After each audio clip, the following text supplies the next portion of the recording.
Ayun oh, guys, sa day off, kaya ito, kakain kami sa labas. Ano yan?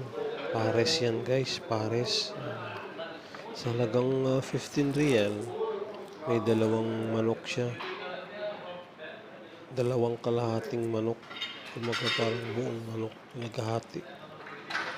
Tara guys, kain muna tayo ito. Gutom na gutom, sakto pa naman ito, walang almusal. Gawa na nire-reserve ko talaga yan. Subukan itong unlimited rice. Tapos may dalawang barbecue na chicken. Pati ito guys, papakita ko sa inyo.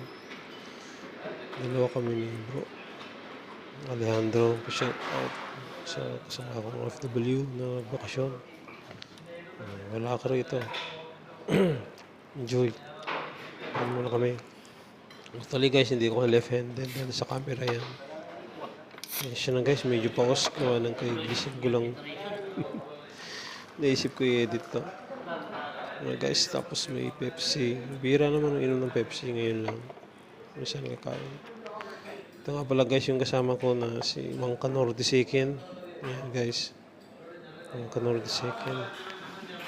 So guys, kain tayo guys. Ayan nga sinasabi ko sa iyo guys, dalawang hiwa.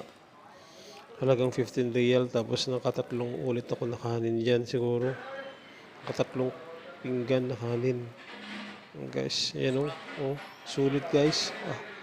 Tapos, kain muna at ayun, binigyan ko rin ng tip. Tapos may sauce, may salad, may appetite. Ayun o. Guys, ito na nga guys, ang finally, pati